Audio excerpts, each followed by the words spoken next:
아름다운 주일 아침입니다. 가정에 계신 우리 성도님들 온라인 예배로 방문하게 되어서 반갑고요. 또 이 자리에 몇몇 장로님들 또 집사님들 재정부 보기 위해서 함께 하시는데 얼굴 보니까 너무 반갑습니다. 모두들 다 한 주간도 평안하셨죠? 예. 오늘 광고는 4월 26일 예배를 재개를 할 생각을 가지고 있습니다. 그래서 그 광고를 좀 몇 가지 드리려고 합니다. 먼저는 예배 재개의 문제를 두고서 저한테도 요구하는 사람들의 목소리들이 있습니다. 두 가지로 나누어지는데, 하나는 왜 빨리 예배 안 드리느냐라고 하는 요구, 주로 이것은 연세 드신 분들의 요구가 많고요. 그래서 빨리 예배를 드려야 되지 않느냐라고 하는 요구입니다. 근데 이제 또 한편 젊은 층들의 요구 가운데 하나는 학교도 온라인 개학을 한 판국인데 너무 빠르지 않느냐, 예배 재개에 대한 이런 의견들이 서로 상반되고 있습니다. 고민 많이 했습니다. 또 기도하면서 생각을 해보았습니다. 그래도 4월 26일은 예배를 재개하는 것이 좋겠다라는 판단을 내렸고, 그리고 또 최종적으로 이제 장로님들한테 이미 제가 언지는 드렸습니다만은 오늘 최종 당회해서 논의를 해서 또 다음 주 중에 전화로 문자로 공지를 또 하려고 생각을 하고 있습니다. 4월 26일 날 예배 재개를 함에 있어서 이제 몇 가지 당부를 좀 드리려고 합니다. 여러분들이 예배에 들어오시면서 방명록을 반드시 작성해 주셔야 됩니다. 그리고 체온계로 체온을 잴 겁니다. 그러면은 여러분들의 몸의 온도를 재는데 협조를 해 주셔야 되고요. 손 세정제를 준비해 놓을 거니까 손 세정제로 여러분들의 손을 소독하시고, 그리고 반드시 개인적으로는 마스크를 끼고 오시기를 바랍니다. 그래서 마스크를 낀 채로 예배를 그대로 드리도록 하겠습니다. 그리고 방송실에 한번 지금 본당 좌석 배치해 놓은 거 보여주시겠습니까? 지금 본당 좌석에 이렇게 표지를 해 두었습니다. 사실은 1m 거리는 조금 안 되는데요. 이제 좌석 표지를 해 두었는데 거리를 좀 두자라고 하는 의미에서 해 두었습니다. 그래서 여러분들이 표시된 그 자리에 앉아 주셔야 됩니다. 그리고 교회적으로는 사전 방역을 다 할 것입니다. 이번 주 중에 교회 전반적으로 사전 방역을 다 할 거니까요. 이제 정부에서 주는 수칙을 지켜서 우리가 예배를 재개하려고 하니까 너무 걱정은 하시지 마시고요. 혹이나 여러분들 가운데 이런 분들은 예배를 좀 삼가해 주시면 좋겠습니다. 증상이 있는 분들 좀 조심해 주시고요. 해외에 나갔거나 또 해외에서 들어오셨거나 그런 분들은 좀 삼가해 주시면 좋겠고요. 혹시 여러 가지 이제 어떤 또 통로를 통해서 자가 격리를 해야 되는 분들이 계시다고 한다면 그런 분들은 예배에 좀 당분간 삼가해 주시면 대단히 감사하겠습니다. 그리고 이제 여러분들이 전도해서 오는 새가족, 기존의 새가족들, 등록된 새가족들은 괜찮습니다만은 이미 우리 교인인 것이 우리가 확인됐기 때문에, 그러나 이제부터 전도해서 오는 새가족들은 당분간은 좀 우리가 새가족 예배에 들어오는 것을 금했으면 좋겠습니다. 왠가 하면은 신천지가 해체 국면에 있고 또 그 사람들이 교회에 들어올 수 있기 때문에 거기에 대한 방비책으로서 우리가 좀 조심을 했으면 좋겠다 싶습니다. 그리고 이제 감염의 주 원인 가운데 하나는 식사입니다. 그래서 우리가 1월달, 2월달 그렇게 했던 것처럼 교회에서 식사는 하지를 않겠습니다. 당분간입니다. 당분간 식사는 하지를 않겠습니다. 다음 주는 대신 이제 교회 여러분들이 처음 오시는 주이기 때문에 아마 자그마한 먹거리들은 준비를 하려고 생각을 합니다. 개인적으로 가셔서 또 가시면서 드시면 되겠고요. 그리고 다음 주부터 당분간 몇 주간은 추보도 배포는 하지 않을 겁니다. 지금 이제 저희들은 추보는 계속 매주 만들고 있습니다. 만들고 있지만은 예배 시간에 배포는 하지 않을 겁니다. 왠가 하면은 혹여나 감염의 위험이 있을까 싶어서 영상으로만 온라인 영상으로 지금 하는 것처럼 그렇게 진행을 할 테니까요. 여러분들이 그렇게 이해를 해주시면은 감사하겠습니다. 혹여나 온라인 예배 4월 26일 날 재개할 계획인데요. 궁금한 것이 있으면은 언제든지 교역자들에게 전화를 주시면, 또 사무실로 전화를 주시면은 저희들이 안내해 드리도록 그렇게 하겠습니다. 그리고 부활절, 지난주에 우리 부활절 예배를 드렸는데 이제 제 개인적인, 아직 당회 장로님들하고 확정하지는 않았습니다만은 제 개인적인 생각에는 다음 주에 부활절 기념 예배화하면 어떨까, 이런 생각이 있습니다. 그래서 우리가 부활절 때 옛 예배는 못 드렸는데 또 부활절 예배는 그렇게 지난주에 온라인 예배를 들지라도 그렇게 하면 어떨까, 뭐 이런 생각은 가지고 있습니다. 저는 다음 주 중에 구체적인 것들은 공고를 해드리도록 그렇게 하겠습니다. 자, 우리 다 함께 주일 예배 하나님 앞에 올려드리겠습니다.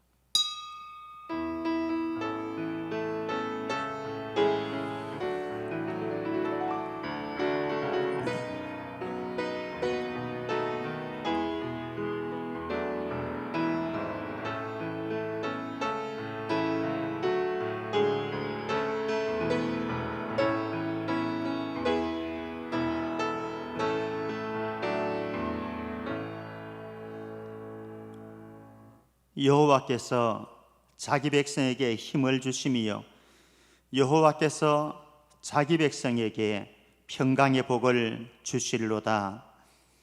힘이 빠지고 기쁨과 평강이 사라진 이 세대 속에 우리의 힘의 근원이, 우리의 기쁨과 평강의 근원이 여호와 하나님께 있음을 알고 고백하고, 그래서 그분을 바라보며 하나님 앞에 나아가 예배하는 모든 믿음의 권속들 한 사람 한 사람 심령과 가정 위에 하늘의 평강과 하늘의 기쁨을 덧입는 거룩한 주일 예배가 되게 해 주옵소서.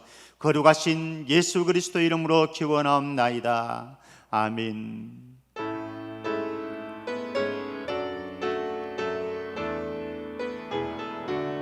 68장입니다.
여호와여, 내가 주께 부르짖으오니 나의 반석이여, 내게 귀를 막지 마소서. 주께서 내게 잠잠하시면 내가 무덤에 내려가는 자와 같을까 하나이다. 내가 주의 지성소를 향하여 나의 손을 들고 주께 부르짖을 때에 나의 간구하는 소리를 들으소서. 악인과 악을 행하는 자들과 함께 나를 끌어내지 마옵소서. 그들은 그 이웃에게 화평을 말하나 그들의 마음에는 악독이 있나이다. 그들은 여호와께서 행하신 일과 손으로 지으신 것을 생각하지 아니하므로 여호와께서 그들을 파괴하고 건설하지 아니하시리로다. 여호와를 찬송하며 내 간구하는 소리를 들으심이로다. 여호와는 나의 힘과 나의 방패이시니 내 마음이 그를 의지하여 도움을 얻었도다. 여호와는 그들의 힘이시요 그의 기름 부음 받은 자의 구원의 요새이시리로다. 아멘. 전능하사 천지를 만드신 하나님 아버지를 내가 믿사오며 그 외아들 우리 주 예수 그리스도를 믿사오니 이는 성령으로 잉태하사 동정녀 마리아에게 나시고 본디오 빌라도에게 고난을 받으사 십자가에 못 박혀 죽으시고 장사한 지 사흘 만에 죽은 자 가운데서 다시 살아나시며 하늘에 오르사 전능하신 하나님 우편에 앉아 계시다가 절로서 산자와 죽은 자를 심판하러 오시리라. 성령을 믿사오며 거룩한 공예와 성도가 서로 교통하는 것과 죄를 사하여 주시는 것과 몸이 다시 사는 것과 영원히 사는 것을 믿사옵나이다. 아멘.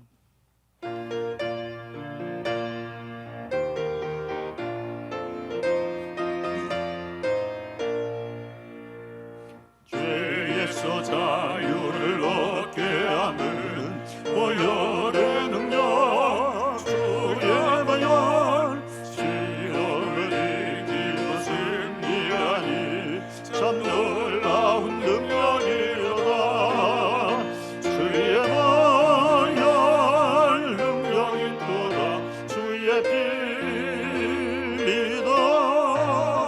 주의 보혈 그 어린 양의 매우 귀중한 피로다.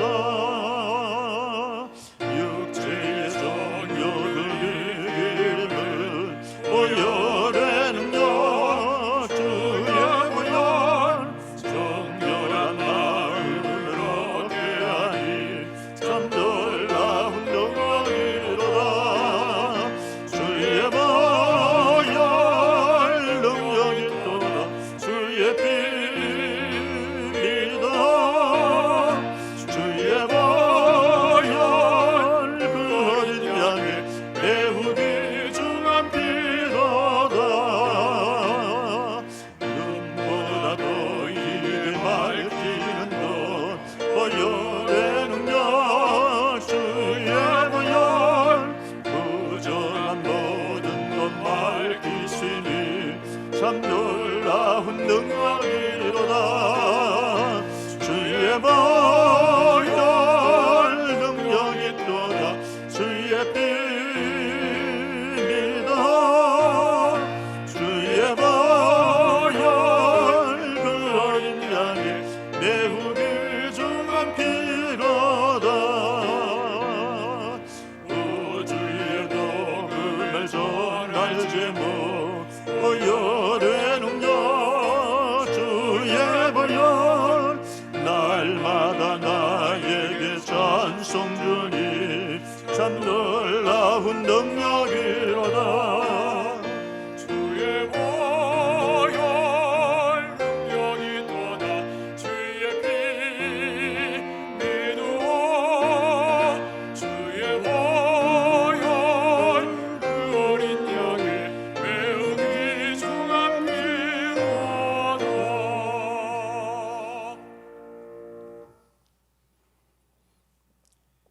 길이 보이지 않는 곳에 길이 되어 주시고 진리가 없는 이 땅에 참 진리가 되어 주시며 생명을 다 잃어버린 저희들에게 부활 소망으로 새 생명을 주시기에 예수님을 보내주신 하나님 아버지, 그 크신 은혜와 사랑을 감사하며 오늘도 살아있어 경배와 찬양을 주님께 올려드립니다. 하나님의 자녀된 저희들이 세속의 가치관 속에 다시 오실 주님을 기다리며 깨어있는 것이 아니라 내 소견에 오른 대로 생각하고 말하며 행동하고 살아왔던 죄와 말씀을 저버리고 불순종의 삶을 살았던 허물과 죄를 고백하며 회개합니다. 하나님 아버지, 긍휼을 베풀어 주시고 용서하여 주옵소서. 세계가 바이러스 하나의 혼돈과 공해와 모든 것이 정지되어 버린 것 같은 이 시기에 평범한 일상이 얼마나 큰 은혜인지를 다시 깨닫게 하시니 감사합니다. 속히 이 모든 재앙을 다스려 주시고 회복의 은혜를 허락하여 주옵소서. 교회의 머리가 되신 하나님 아버지, 이 재앙으로 인해 교회들이 문을 닫고 유튜브로 예배를 드려야만 하는 참담한 현실을 맞고 있습니다. 이 질병과 재앙으로 인하여 하나님께서 주시는 경고의 소리와 묵시적인 소리에 귀를 기울여 세미한 주의 음성을 듣게 하시고 영적 생명을 소생시키는 기회가 되게 하시며 처음 사랑을 회복하여 영혼 구원의 열정과 복음 전파의 사명을 감당하는 한국교회 되게 하옵소서.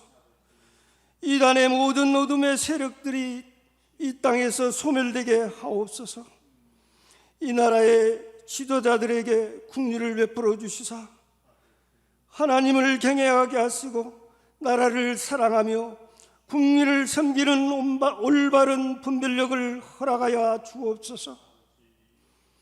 살아계신 하나님의 말씀을 선포하실 사자 목사님, 성령과 능력으로 덧입혀 주시고 영육의 강건함을 더하여 주옵소서.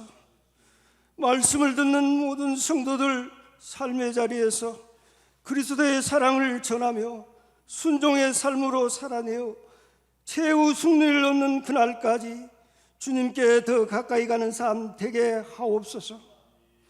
특성으로 우리의 마음 활짝 열어주시고 찬양을 올리는 분께도 축복하여 주옵소서. 우리의 평안과 안정과 소망이 되시는 주 예수님의 이름으로 기도합니다. 아멘.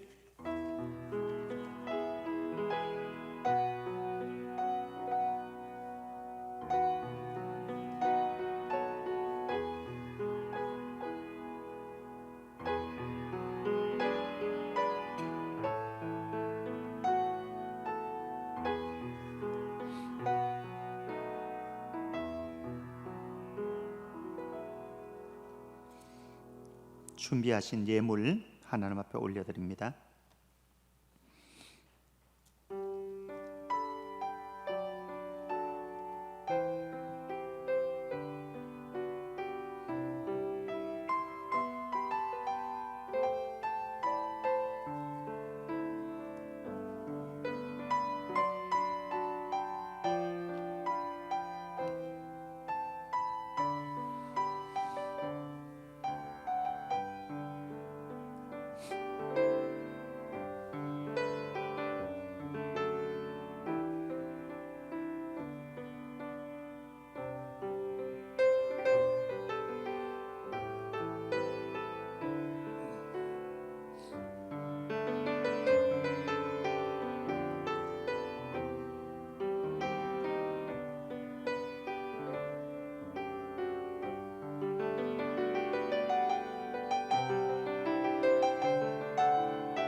봉헌 기도 드리십시다.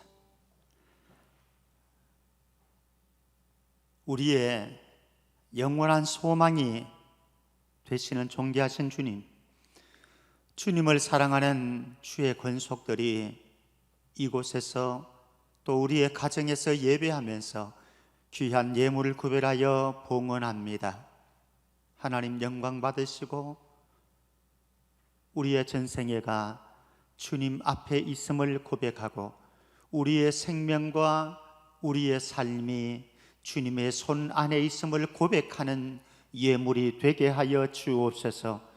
열의 하나를 주께서 기억하시며 이들의 삶을 다스리시고 가정과 경제를 다스리시고 이 민족을 통치하시는 하나님의 섭리의 손길 안에 있도록 축복해 주옵소서. 하나님 앞에 어려운 가운데서도 감사 예물을 올려드리는 손길들이 있습니다.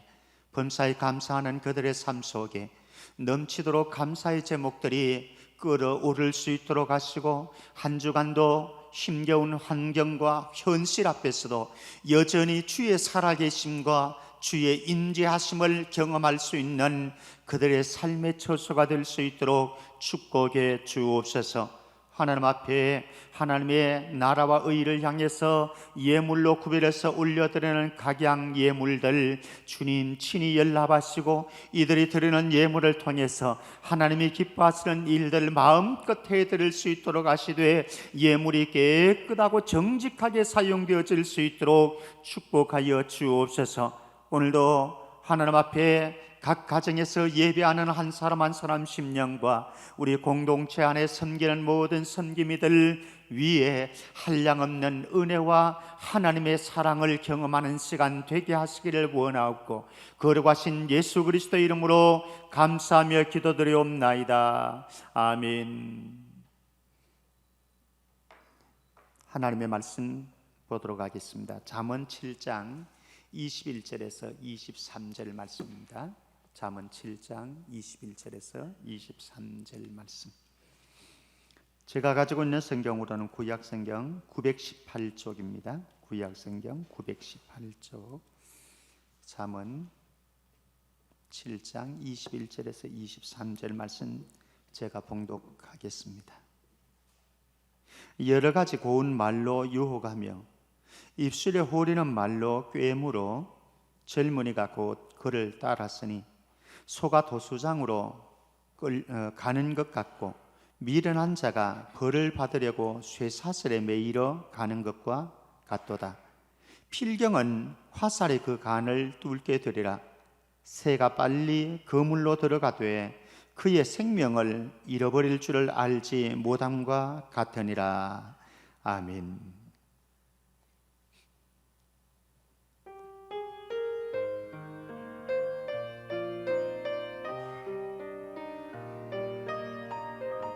시온 찬양대 손호진 지휘자 유진아 솔리스트입니다.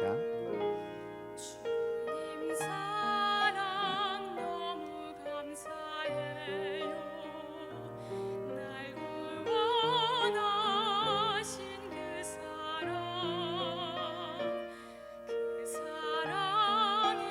너무 감사해서 나 주님만을 찬양합니다.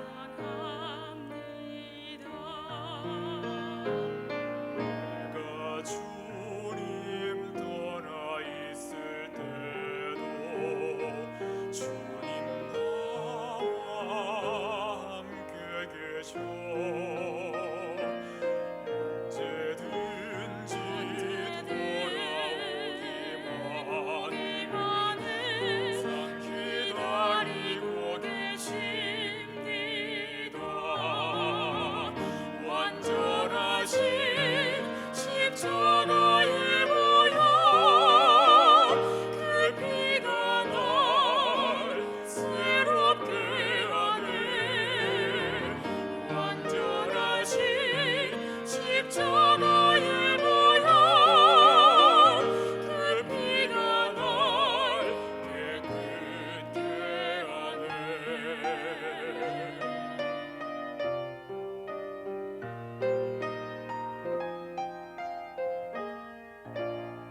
건강 박수 올려드리십시다. 감사합니다. 기도하십시다. 십자가의 보혈로 우리의 영혼과 양심을 깨끗하게 씻으셔서 하나님의 임재 앞으로 나아가고 하나님의 영광 앞으로 나아가 예배할 수 있는 예배자로 삼아주신 것 감사합니다. 십자가의 고통과 죽음의 형벌 속에서도 하나님의 임재를 경험하고 그 십자가에 모진 아픔과 상처 속에서도 하늘에서 내려오는 신령한 평온함을 누렸던 주님, 이 시간도 우리에게 찾아오셔서 우리의 환경과 현실이 어떻게 돌아가든지 그 속에 하나님의 임재를 경험하게 하시고 하나님이 주시는 말할 수 없는 기쁨과 평안을 우리 모두가 찾아갈 수 있도록 축복해 주옵소서. 살아계신 주님, 이 시간도 가정에 있는 우리 온라인 예배의 참석자들 한 사람 한 사람 심령과 이곳에 있는 온 성도들 한 사람 한 사람에게 성령님 터치하는 시간 되게 하여 주옵소서. 거룩하신 예수 그리스도 이름으로 감사하며 기도드리옵나이다. 아멘.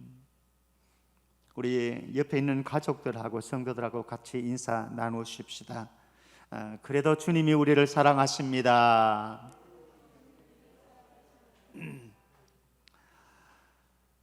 오늘 통제하는 힘이라고 하는 제목으로 말씀을 좀 나누려고 합니다. 사실은 제가 동영상을 하나 준비를 해 놓은 것이 있는데 코로나19 사태가 발생했을 때에 중국에서 일어났던 여러 가지 상황들입니다. 그런데 어떤 측면에서 생각하니까 또 중국 사람들에게 또 좀 폐해가 되는 것 아닌가 싶어서 준비해 놓은 동영상을 제가 사용하지는 않았습니다. 통제 불능의 상태가 되어진 코로나19 시기의 초기 중국의 상황들을 묘사를 해 두었습니다. 최근에 텔레그램 박사방 운영자 조주빈이 우리의 많은 사람들의 입에 회자되고 있습니다. 그리고 충격을 안겨주고 있습니다. 조주빈이 체포되어질 당시에 아마 여러분들도 보셨을 겁니다. 그 장면을. 그때에 했던 말 한마디가 저한테는 잊을 수가 없어요. 멈출 수 없던 악마 같은 삶을 멈추어져서 감사하다, 이런 표현을 했어요. 멈출 수 없던 악마 같은 삶을 멈춰줘서 감사하다. 조사를 하는 과정에 조주빈이 이런 말을 했다고 합니다. 사람들이 열광을 하기에 제어를 하지 못했다. 사람들이 열광을 하면서 자기가 만드는 운영하는 이 박사방에 모여들고 그렇게 하는 것을 보면서 자기 자신을 통제를 하지 못했다, 제어를 하지 못했다. 그러면서 하는 말이, 이제와 돌이켜보면 너무 큰 잘못을 했다. 사실 지금 와서 의미가 없는 일이 되어버린 거죠. 조주빈도 알고 있었습니다. 자기가 하는 일이 악마 같은 삶이라고 하는 것을 본인도 알고 있었습니다. 그런데 통제할 수가 없었습니다. 멈출 수가 없었습니다. 왜요? 돈이라고 하는 노예가 이미 되어져 버렸기 때문에. 그리고 수많은 사람들을 통제하는 그 재미와 즐거움을 이미 경험한 거예요. 그러니까 사람들을 통제할 수 있는 그 큰 힘이 자기에게 있다고 하는 것을 발견하고는 멈출 수가 없었습니다.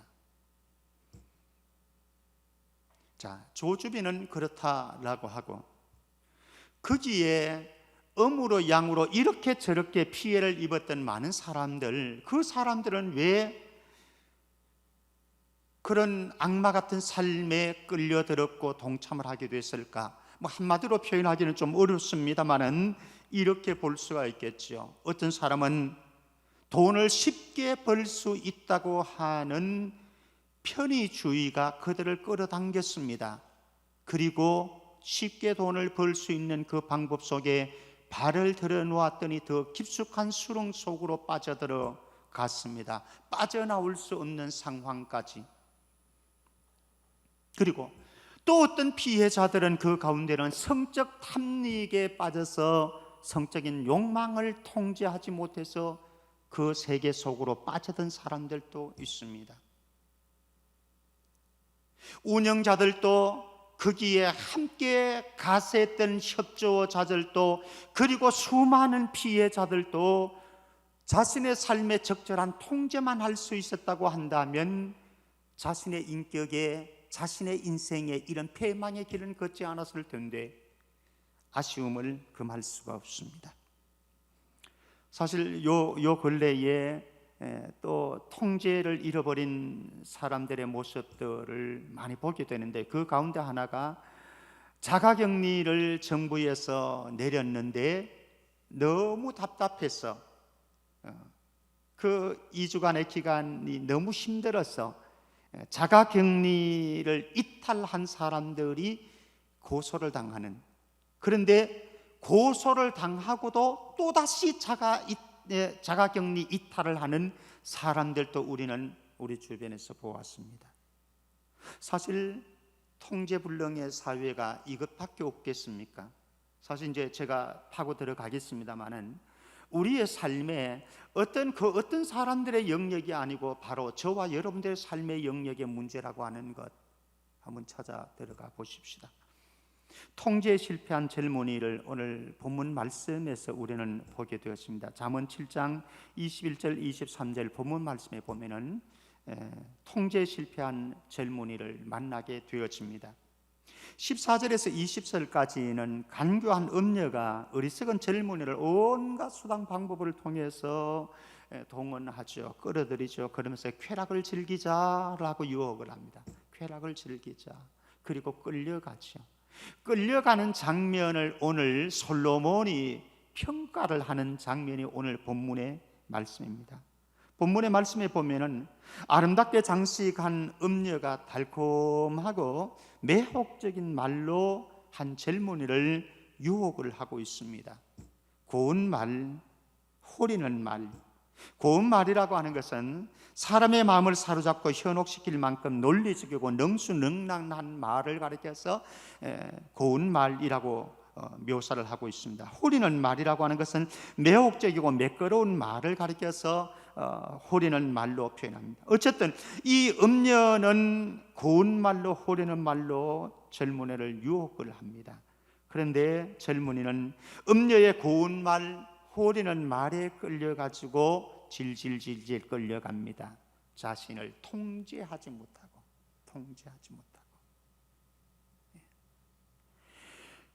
이 젊은이의 모습을 이제 솔로몬은 은유적으로 세 가지로 묘사를 해줍니다.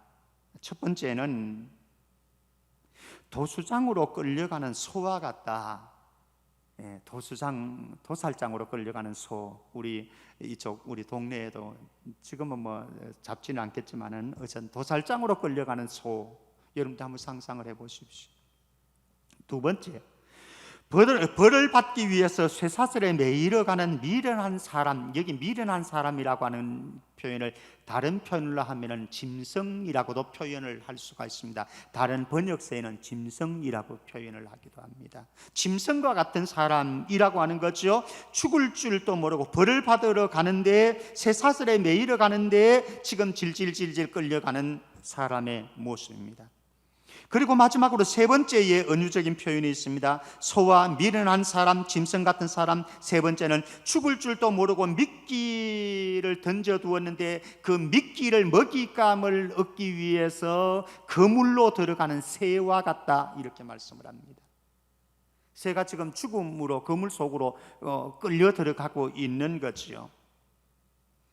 결국은 마음과 성적 욕구를 통제하지 못하는 이 젊은이의 결과가 어떻게 되어지는가? 성경은 그렇게 말씀을 합니다. 화살이 그 간을 뚫게 되었다 말씀입니다. 화살 있죠. 화살이 그 간을 뚫게 되었습니다. 그 사람의 간이라고 하는 것이 무엇입니까? 인간의 내장을 말하는 거죠. 인간의 내장을 뚫으면 이거는 죽는 거죠. 생명을 이야기할 수도 있고 인격을 이야기할 수도 있고 마음을 이야기할 수도 있는 거죠. 결국은 우리의 통제되지 않는 삶이라고 하는 것은 어떤 결과를 초래하는가? 우리의 생명을 파멸시키는 것이고 우리의 인격을 완전히 망가뜨리는 것이고 우리의 마음을 무너뜨리는 것이 되어진다 라고 결론을 짓습니다. 여기 뚫는다라고 하는 이 단어는요, 잘게 쓰는 것을 말합니다. 갈갈이 찢어 놓는 것을 말합니다. 통제되지 않는 삶이 내장을 잘게 썰는 것처럼, 그리고 갈갈이 찢어버리는 것처럼 파멸로 치닫게 되어진다, 이렇게 말씀을 합니다. 사실 우리도 알고 있습니다. 우리의 삶을 적절하게 통제하지 못했을 때에, 이제 통제의 영역들은 이제 보겠습니다. 앞으로 통제하지 못했을 때에 그것이 나에게 부메랑으로 해서 돌아오는 결과가 어떤 것인지는 아마 여러분들도 이미 경험해 보았을 거예요. 사실 따져보면 한두 번이 아니죠. 그것으로 인해서 우리의 인격이 손상되어지고 우리의 마음이 무너지고 우리 인생이 파탄의 지경까지 갈 수가 있는 거죠. 그런데 문제는 이것이 조주빈의 이야기만은 아니고 자가 격리를 통제하지 못해서 이탈하는 그 어떤 사람들의 이야기만이 아니고 우리 모두의 이야기다라고 하는 거예요. 우리 모두의 이야기다라고 하는 거죠. 왜 그렇습니까? 우리 안에는요, 통제불능의 DNA가 흘러내리고 있다라고 하는 거죠. 통제불능의 DNA가 저에게도 흘러내리고 여러분들에게도 흘러내립니다. 타락한 인간의 본성은 전적인 부패를 만들었고요, 전적인 부패로 오염되어진 인간의 생각, 감정, 의지, 이게 전적으로 왜곡되어 버렸습니다. 그래서 누군가가 나는 예외다라고 생각하고 말한다고 한다면 그 사람이 1차적으로 감염되어지고 무너질 가능성이 다분하다라고 하는 거죠. 자, 그러면 한번 실례를 보도록 할까요? 사실 이 통제불능의 DNA가 흐르고 있는 실례는 성경에 무진장 많습니다만은 몇 가지만 한번 정리해 보십시다. 첫 번째는 출애굽한 이스라엘 백성들의 모습입니다. 이들은 엄청난 하나님의 은혜를 경험했습니다. 그렇죠? 여러분들이 상상을 해 보십시오. 출애굽할 때의 이스라엘 백성들을, 엄청난 홍해를 건널 때부터 엄청난 은혜를 경험했지요. 그런데 가데스 바네아에 도착해서 이제 그들이 정탐꾼을 12명을 보내지요. 보냈을 때에 요수아와 갈렙의 보고와 10명의 정탐꾼의 보고는 달랐습니다. 요수아와 갈렙의 보고는 긍정적인 보고였고 믿음의 보고였습니다. 그러나 10명의 정탐꾼은 부정적인 불신앙의 보고를 했습니다. 그런데 이스라엘 그 많은 대중들이, 온 이스라엘 백성들이 누구에 의해서 영향받았습니까? 10명의 부정적이고 불신앙의 이 보고에 영향받은 거죠. 그래서 성경은 밤새도록 그들이 통곡하면서 데모한 거예요. 하나님을 향해서, 모세를 향해서. 이게 인간이라고. 이게 인간이라고. 하나님께서 엄청난 은혜를 허락해 주셨건만, 베풀어 주셨건만 그 은혜는 다 사라지고 그들이 부정적인 불신앙의 그런 보고를 받으면서 마음이 요동했습니다. 감정이 요동했습니다. 밤새도록 철야 농성을 하는 거예요. 이게 인간이라고. 뿐만 아닙니다. 우리가 존경하지 않는 다윗, 믿음의 성군이었던 다윗, 그도 바세바의 향한 성적인 욕망을 통제하지 못했습니다. 그래서 인생 낭패를 보았습니다. 왕으로 기름 부음 받을 때에 그렇게 겸손했던 사울 왕, 그러나 머지않아서 그도 자신의 권력을 통제하지 못했습니다. 욕망을, 기득권을 통제하지 못했습니다. 결국은 하나님이 기뻐하는 사람 다윗을 죽이려고 인생을 탕진했던 사울 왕, 사실 대단한 사람들 아니겠습니까? 사울 왕도 나중에 미친 짓 하니까 그 참 나쁜 왕이다 이렇게 얘기하는 것이지, 처음 기름 부음 받을 때는 얼마나 겸손한 모습으로 그렇게 기름 부음 받았는지 모르거든요. 다윗도 사울도 무너져 버렸습니다. 예수님을 따랐던 수많은 무리들이 있습니다. 엄청난 기적을 많이 경험했습니다. 예수님으로부터 말씀도, 좋은 교훈의 말씀도 많이 들었습니다. 가르침도 받았습니다. 그런데 그들이 어느 순간 자기 자신들의 욕구가 채워지지 않을 때에, 자기들이 바라던 메시아가 아니라고 판단되어졌을 때에 그들은 돌변했습니다. 그리고 손을 들고서 외치기 시작했습니다. 예수란 자는 십자가에 못 박으소서, 십자가에 못 박으소서 외쳤습니다. 그 외침에 결국은 예수님께서는 십자가로 올라가셨습니다. 사실 누가 장담하겠습니까? 예수님의 제자 베드로, 가룟 유다가 예수님을 배신하고 예수님을 체포하기 위해서 대제사장을 이끌고 장로들을 이끌고 그리고 로마 군인들을 이끌고 겟세마네 동산으로 왔습니다. 그때에 칼과 몽치를 들고 온 이들을 바라보면서 베드로가 화가 났습니다. 견딜 수가 없었습니다. 그래서 칼을 빼어가지고 대제사장 말고의 귀를 잘라버렸습니다. 그때 예수님께서 베드로를 향해서 말씀합니다. 이에 예수께서 이러시되 내 칼을 도로 칼집에 꽂으라. 칼을 가지는 자는 다 칼로 망하느니라. 베드로는 울분을 참지 못했습니다. 그 순간 일어나는 그 분노의 감정을 그는 억제하지, 통제하지 못했습니다. 그래서 말고의 귀를 칼로 잘라버렸습니다. 근데 예수님께서 베드로야, 칼을 쓰는 자는 칼로 망한다 말씀을 하셨습니다. 어쩌면 이 시대 속에도 어떤 사람들은 정의라고 하는 이름으로, 진리라고 하는 이름으로 손에 칼을 들고 마음에 칼을 품고 살아가는 사람들도 없잖아 있습니다. 그들이 외치는 것은 정의입니다, 진리입니다. 그러나 예수님 말씀합니다. 칼을 도로 칼집에 꽂아라. 사랑하는 성도 여러분, 나도 모르는 통제불능의 DNA가 여러분들 안에 있다고 하는 사실을 아십니까? 그렇다고 한다면 우리가 칼집에 있는 칼을 조심해야 됩니다. 마음속에 품고 있는 칼을 조심해야 합니다. 왜? 나도 나 자신을 책임질 수가 없습니다. 통제불능의 DNA가 내 안에 흐르고 있기 때문에 내가 나 자신의 감정을 책임질 수가 없고 내 생각의 왜곡을 책임질 수가 없어요. 그래서 우리에게 아주 중요한 문제가 있습니다. 무엇인가 하면 습관적 통제불능입니다. 습관적 통제불능. 사실 성숙한 사람은요, 어느 정도 자기 자신을 스스로를 통제를 합니다. 어느 정도라고 말씀드렸습니다. 어느 정도입니다. 성숙한 사람은 어느 정도 스스로를 통제를 합니다.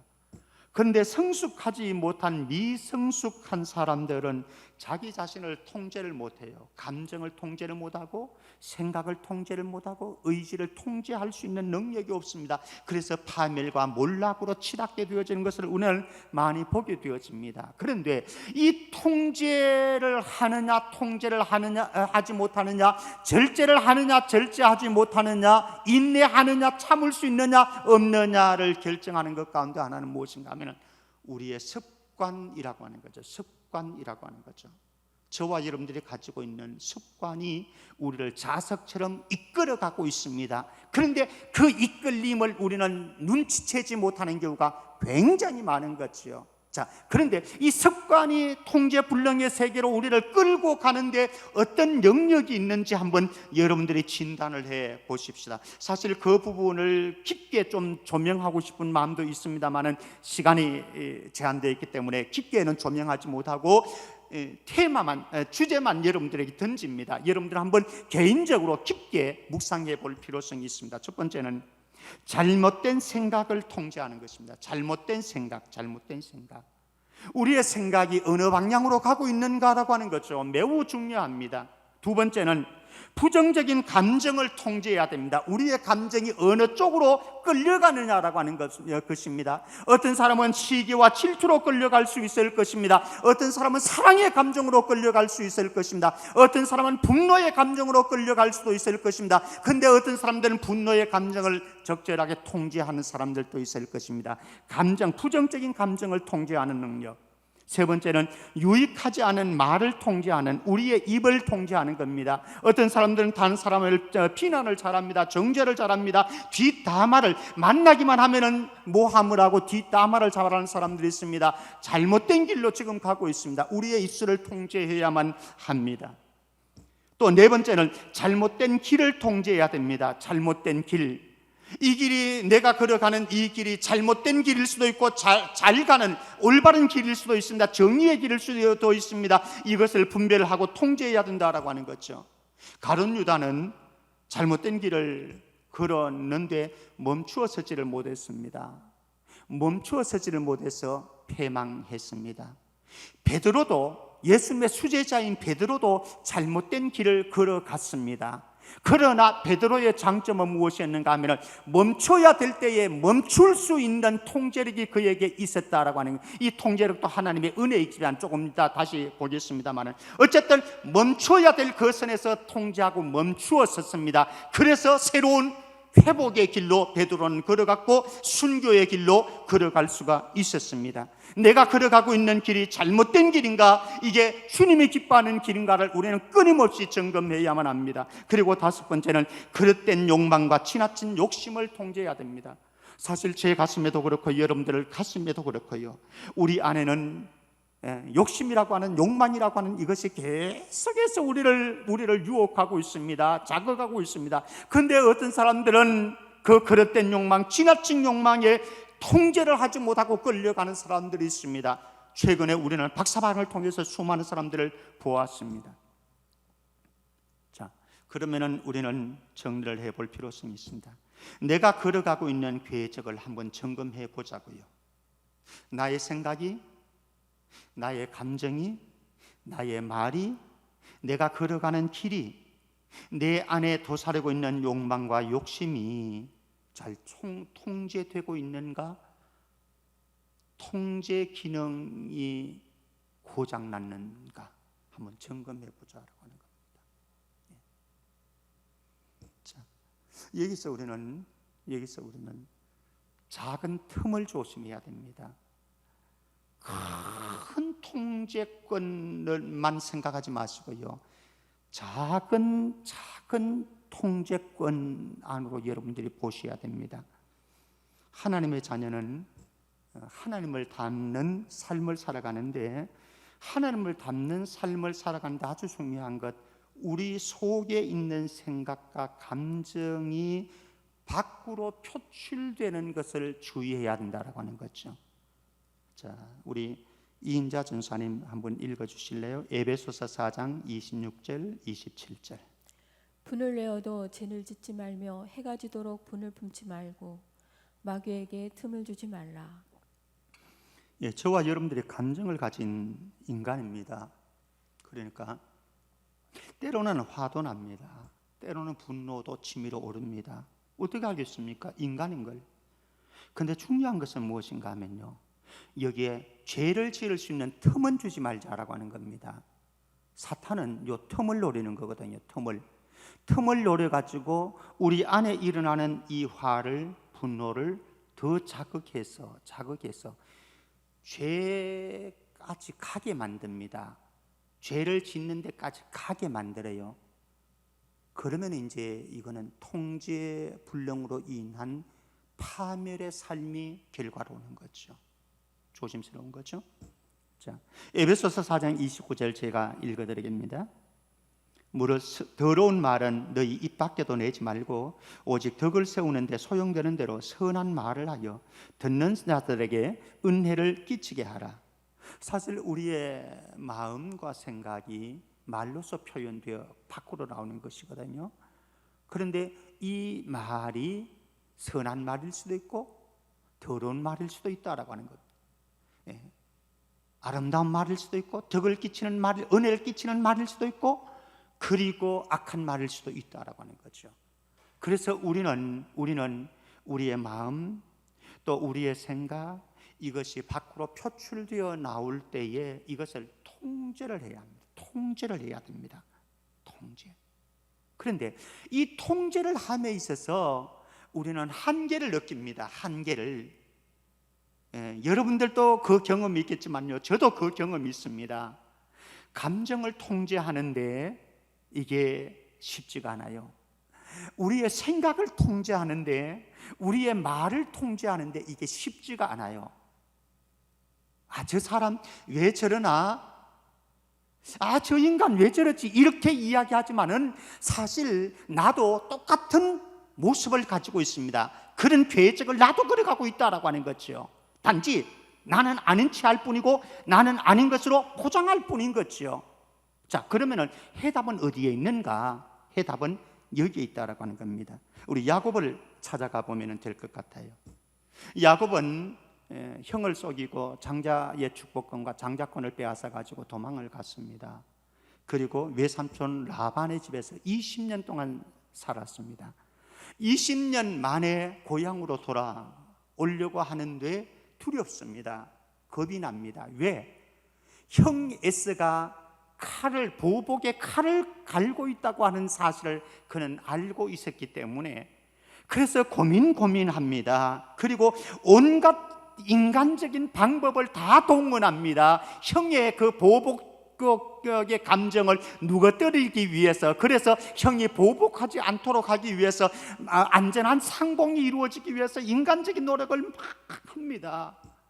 그런데 결과를 한번 보십시다. 창세기 33장 4절 말씀, 이인자 전사님 다시 읽어주실까요? 창세기 33장 4절 말씀. 에서가 달려와서 그를 맞이하여 안고 목을 어금맞추어 그와 입 맞추고 서로 우니라. 여러분들에게도 이런 역사가 일어나기를 주의 이름으로 축복합니다. 힘들었던 관계들이 하루아침에 에스가 달려왔습니다. 형이 야곱을 보고 달려옵니다. 그를 맞이합니다. 반가이 맞는다는 거죠. 그리고 안고 목을 어금맞추어서 그와 입 맞추고 서로 울었습니다. 대성 통곡을 하면서 우는 거죠. 무엇입니까? 20년 동안 칼을 갈았는데, 그리고 군사를 이끌고 오고 있는데, 근데 그게 다 무너진 거예요. 한순간에 무너진 거예요. 자, 그러면 질문 던져보십시다. 에스가 자기 감정을, 자기 마음을, 자기 생각을 잘 통제해서 이렇게 됐습니까? 그렇게 생각하십니까? 그리고 야곱이 지금 형의 마음을 여러 가지 선물을 하고 여러 가지 수단 방법을 통해 가지고 절을 하고 이렇게 해 가지고 형의 마음을 누그러뜨렸기 때문에 이런 결과가 다가왔다고 생각하십니까? 아니올시다. 에서가 자기 자신을 잘 통제했던 것 때문에 그런 것도 아니고, 그리고 야곱이 적절한 수단을 통해서 형의 마음을 누그러뜨렸기 때문에 이렇게 되어진 것 아니고, 하나님께서 에서의 마음을 만져서 이렇게 된 줄로 저는 믿습니다. 해답은 어디에 있습니까? 사실 저와 여러분들에게는 통제력이 없어요. 저도 그렇고 여러분들도 없고, 어느 정도는 우리가 영적으로 성숙되어지고 또 인격적으로 성숙되어지면 어느 정도까지는 우리가 가능합니다. 이것까지 불가능하다는 얘기는 아니에요. 이것까지 우리는 포기를 하면 안 돼요. 말을 함에 있어서도, 그리고 감정을 표현함에 있어서도, 우리의 행동을 함에 있어서도 어느 정도까지는 가능합니다. 성숙도에 따라서. 미숙한 사람은 아예 안 되는 것이고, 성숙하게 되어지면 어느 정도는 가능하게 됩니다만은, 그러나 궁극적인 해답은 나에게 있지 않다라고 하는 거죠. 나에게 있지 않다라고 하는 겁니다. 궁극적인 해답은 어디에 있습니까? 하나님에게 있다라고 합니다. 그래서 이제 중요합니다. 지금부터 이제 마무리 말씀하면서 스스로를 통제하는 성숙한 삶을 향해서 나아가기 위해서 우리에게 영적인 비결 몇 가지 제시해 드리려고 합니다. 첫 번째는 주의 말씀에 주목하기입니다. 24절 25절 말씀 제가 읽어드립니다. 본문 24절 25절.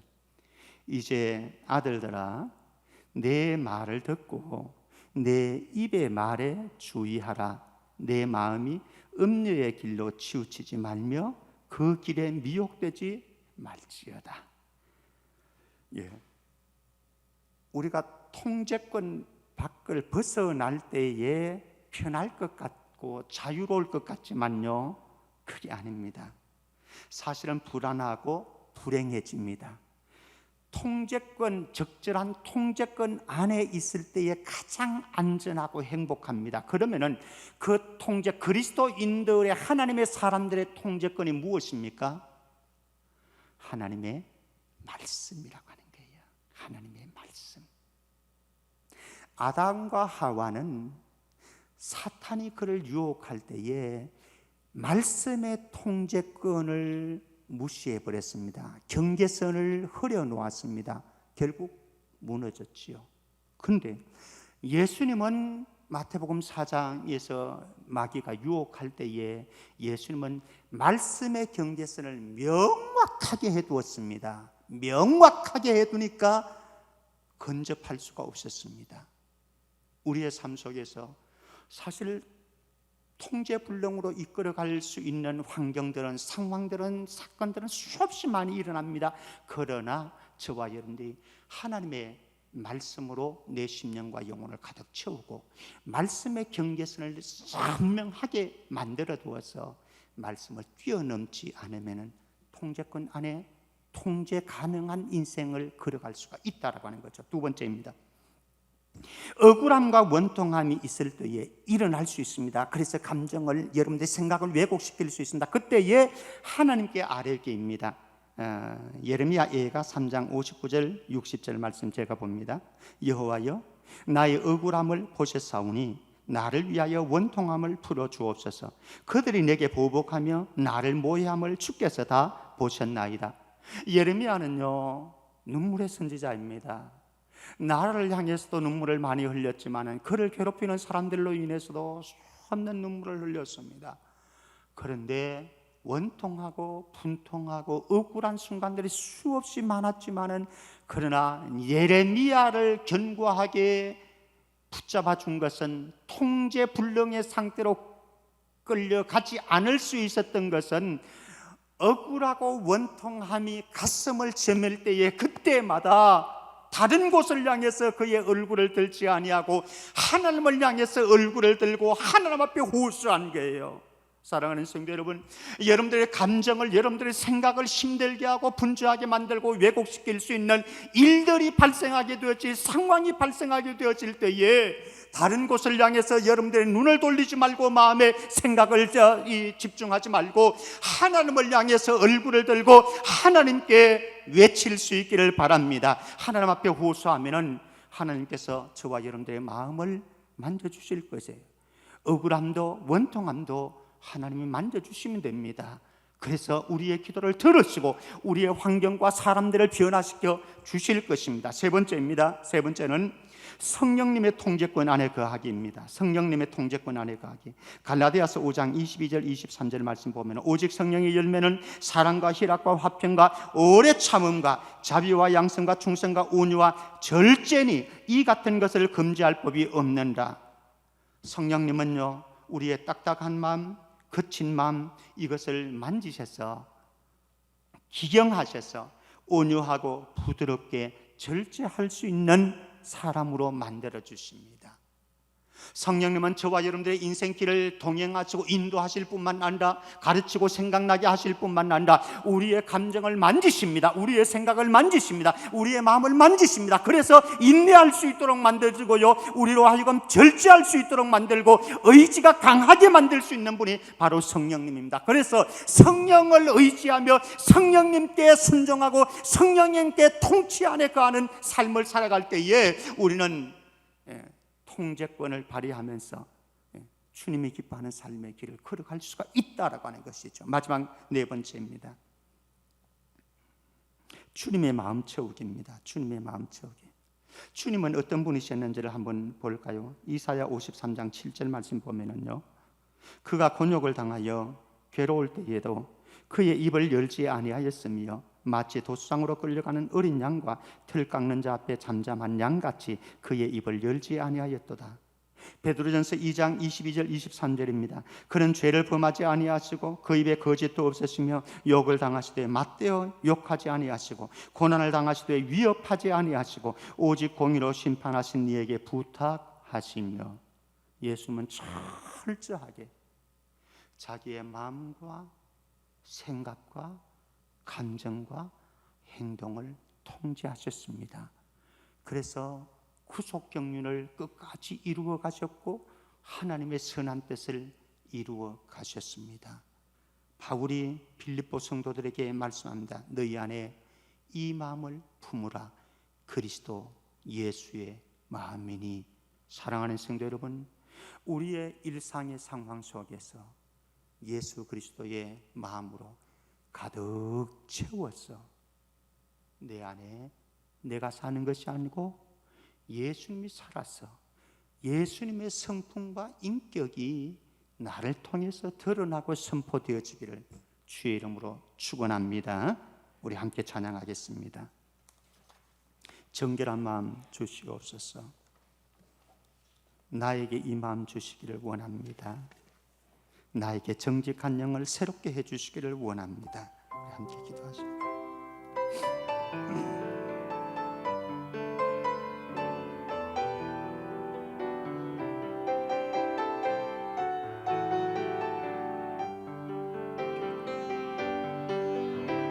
정결한 마음 주시옵소서.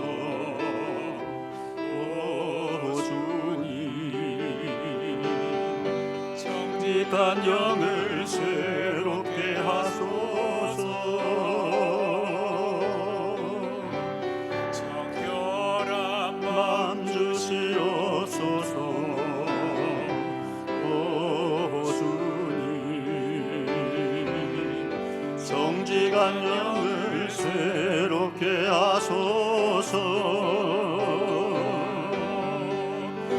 나를 주님 앞에서 멀리 하지 마시고 주의 성령을 거두지 마옵소서.